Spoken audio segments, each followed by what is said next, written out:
Next generation infrastructure और multi modal connectivity को इस नेशनल प्लान से गति शक्ति मिलेगी। India will compound. In 8 years' time, we'll go from 4 trillion to 8 trillion. Don't leave this damn country. Because this is a market where 10 rupee things sell for 100. And 100 rupee thing you can buy for 10. हमारा interest quality में है, हमारा interest economic cost में है, हमारा interest कितने सालों तक मजबूत रहेंगे उसमें है।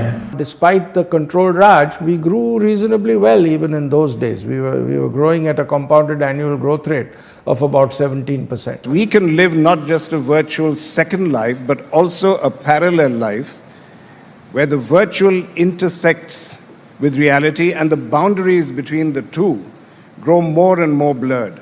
हेलो दोस्तों, न्यूज़ ऑफ थग में आप सभी का फिर से एक बार स्वागत।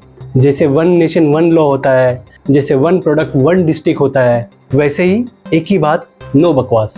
दोस्तों, लास्ट 2 वीक से शेयर मार्केट पूरा सेलिंग में था और जो एक के बाद एक ग्लोबली नेगेटिव न्यूज़ आ रहे हैं, उसी वजह से शेयर मार्केट और भी नेगेटिव हो रहा है और सेलिंग प्रेशर बढ़ रहा है। और इसी बीच भारत का रुपी वैल्यू डॉलर्स के अगेंस्ट कंटिन्यूसली गिर रहा है। रुपए के बारे में काफी खबरें सुन रहे होंगे और पढ़ भी रहे होंगे। ऐसा इसलिए भी हो रहा है क्योंकि इतिहास में पहली बार अमेरिकी डॉलर के मुकाबले भारतीय रुपए 80 के पार चला गया है। Today the rupee suffered its worst single day drop in close to 2 months. Indian currency, the rupee, has been making headlines every day for the last few weeks. आज भारत के रुपीस का वैल्यू डॉलर के against 84 rupees है और SBI के latest news के अनुसार ये जल्द ही 90 रुपीज़ पर डॉलर हो जाएगा। और वो दिन दूर नहीं जब $1 इक्वल टू 100 रुपीज़ हो जाएगा, क्योंकि डोनाल्ड ट्रंप के इलेक्शन जीतने के बाद अपनी भारत के रुपीज़ वैल्यू और भी गिर जाएगा। Trump's policies could impact the rupee as well. The Indian currency could depreciate more against the dollar. By how much? The SBI believes by 8 to 10%. ऐसे इसलिए हो रहा है क्योंकि हमारी भारतीय इकोनॉमी 30% से भी ज़्यादा यूएस इकोनॉमी पे डिपेंडेबल है। और यूएस तो आज बड़े घमंड के साथ कहता है कि अगर हम लोग छींक भी मारते हैं तो उसकी आवाज़ पूरी दुनिया में सुनाई देती है। ऐसे इसलिए हो रहा है क्योंकि हम भारतीय लोग अब भी कोई स्वतंत्र इकोनॉमी में नहीं जी रहे, बल्कि अब भी हम गुलामों वाली इकोनॉमी में जी रहे हैं। There are 3 things on which, even as the GST Council was busy deliberating, from the morning, there's a lot of speculation in the media. And as a result, there's a lot of speculation in the social media. अरे popcorn के ऊपर भी डाल रहे हैं tax. ये अंग्रेजों ने जो हम पर 150 साल हुकूमत की थी, तभी से उन लोगों ने हम भारतीयों को दिमाग से गुलाम बनाया था और इसका असर आज भी हम भारतीयों के दिलो दिमाग में है। जैसे कि हम लोग अपने कल्चर को छोड़कर वेस्टर्न कल्चर को अपनाते हैं और सबसे बड़ी बात, उनका डिवाइड एंड रूल वाली स्ट्रेटेजी हम हर जगह यूज करते हैं। ये हम क्या कर रहे हैं? वन नाइट स्टैंड्स और a long term relationship without sex. One night stand, sex is very important. One night stand is better. क्या ये वन नाइट स्टैंड हमारी संस्कृति के खिलाफ है एज पर दोस पीपल जो जज करते हैं? ऑर्थोडॉक्स पीपल के लिए है, बट आज की जनरेशन के लिए I don't think so. Why would you like to settle abroad? Because it's a better lifestyle, like here is too much pollution. एक जमाने में मतलब 2000 साल पहले भारत ऐसा नहीं था।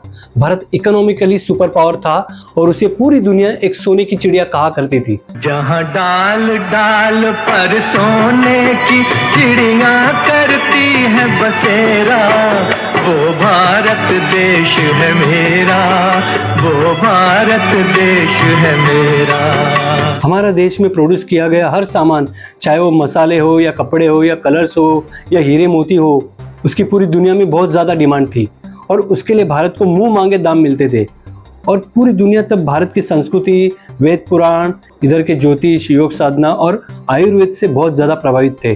तब पूरे दुनिया से लोग भारत की सिविलाइजेशन, संस्कृति और बिजनेस स्ट्रेटेजीज को स्टडी करने के लिए आते थे।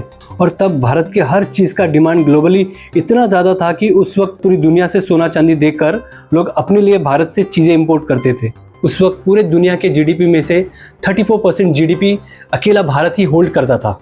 जरा सोचिए, आज जो 2014 में यूएस जितना रिच है, उससे भी ज़्यादा सुपर रिच भारत एक ज़माने में हुआ करता था। लेकिन आज सुनने में बुरा लगता है कि हम कम्प्लीटली यूएस इकोनॉमी पर डिपेंडेबल हो गए हैं। हमारा देश गोल्डन भारत से मोल्टन भारत बनने जा रहा है। और इसमें सबसे बुरी बात यह है कि भारत के 90% लोगों को पता ही नहीं कि ये कैसे हो रहा है। It's pure mob behavior. Use our currency or else. India may be spared though. New Delhi and Washington are close allies after all. But this whole episode is distasteful. You cannot force anyone to depend on you. You have to let them make their own way. If not, you aren't an ally. You're just a big bully. जरा आप ही सोचिए, almost 1600 साल तक हम पूरे विश्व के one of the richest nation में थे। इनफैक्ट हमारे इंडिपेंडेंस तक भी हमारे रुपीस की value $1 is equal to 1 rupees थी।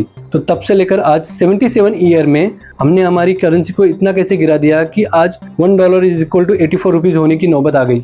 भारत ही नहीं, ग्लोबली सारे देश अपने डॉलर रिजर्व को बढ़ाना चाहते हैं। 2 major trade deals worth $250 billion, $2.4 billion, more than $7 billion. और अब ट्रम्प के इलेक्शन जीतने के बाद ऐसा क्या क्लैशेस होने वाला है, $1 इज इक्वल टू 90 रुपीस तक जा सकता है। इसके लिए पहले हमें अपने इतिहास को पूरी तरह जानना होगा। जब राजा चंद्रगुप्त मौर्य ने 320 BCE में पूरे भारत पर शासन किया था, तब उन्होंने सही मायने में अखंड भारत की रचना की थी और वही दौर में हमारा भारत सही मायनों में एक सुपर पावर बन गया था। चंद्रगुप्त मौर्य ने अपने प्रधानमंत्री कौटिल्य की मदद से पूरे भारत को एक सेंट्रल गवर्नमेंट सिस्टम बनाया था और इसी सिस्टम के हिसाब से चंद्रगुप्त मौर्य ने भारत में 1 नेशन 1 इकोनॉमी को जन्म दिया था। और इसके लिए मौर्यंस ने ही हमारे देश में सबसे पहले करेंसी के कॉन्सेप्ट को भारत में लागू किया। सिल्वर कॉइन, जिन पर फ्लावर डिजाइन प्रिंटेड होती थी, कुछ 700 साल तक ऑलमोस्ट पूरे भारत में लोगों ने ट्रेडिंग के लिए इसी सिल्वर कॉइन का यूज करते थे। इनफैक्ट चंद्रगुप्त मौर्य के टाइम से ही भारत में इनकम टैक्स और कस्टम ड्यूटी का कॉन्सेप्ट भी स्टार्ट हो गया था। कस्टम ड्यूटी इसके लिए की थी, भारत ग्लोबली सबसे बड़ा एक्सपोर्टर बन चुका था। भारत का सबसे ज़्यादा एक्सपोर्ट रोम के लिए जाता था। वहाँ भारत के डिजाइनर क्लॉथ और मोती की बहुत ज़्यादा डिमांड हुआ करती थी। इसके लिए कस्टम ड्यूटी का कॉन्सेप्ट लाया गया क्योंकि इन एक्सपोर्टर से भी गवर्नमेंट पैसा बना सके। लेकिन रोम के पास भारत को एक्सपोर्ट करने के लिए कोई चीज़ थी नहीं, सिवाय एक सबसे कीमती चीज़, सोना। और इसलिए 680 सेंचुरी तक भारत फॉरेन एक्सपोर्टर से इतना ज़्यादा अमीर बन चुका था कि मौर्यन एम्पायर के बाद राज करने वाले शासक गुप्ताज ने चांदी के सिक्के हटाकर सीधे सोने के सिक्के बनाना शुरू कर दिया था। भारत उस वक्त पूरी दुनिया का 32% GDP होल्ड करता था।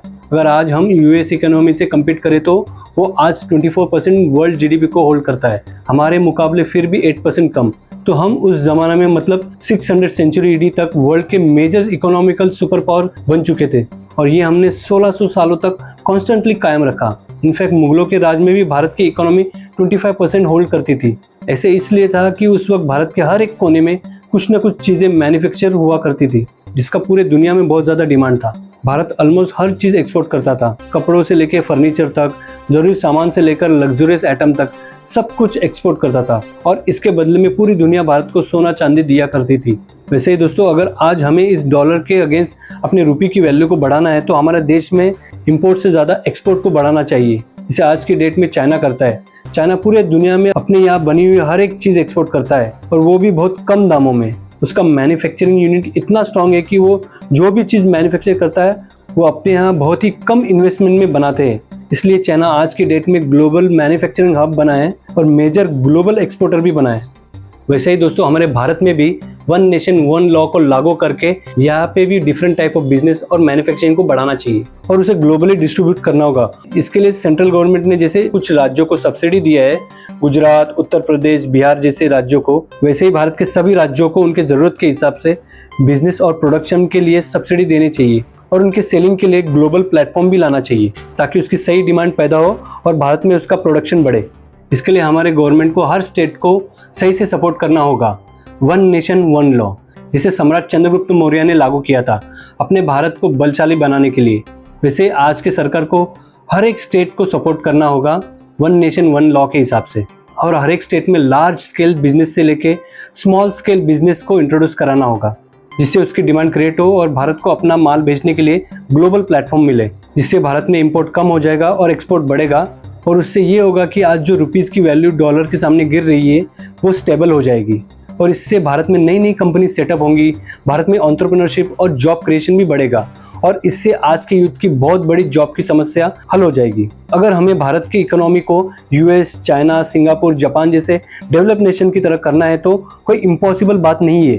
बस इसके लिए हमारे गोल्स और मिशन स्ट्रांग होने चाहिए और इसे इम्प्लीमेंट करने के लिए भारत के हर एक नागरिक को अपने खुद के एफर्ट्स डालने होंगे, तभी सही मायने में अपना भारत आत्मनिर्भर भारत कहलाएगा और इसी वजह से नए नए बिजनेस अपॉर्चुनिटीज़ भारत में पैदा होंगे।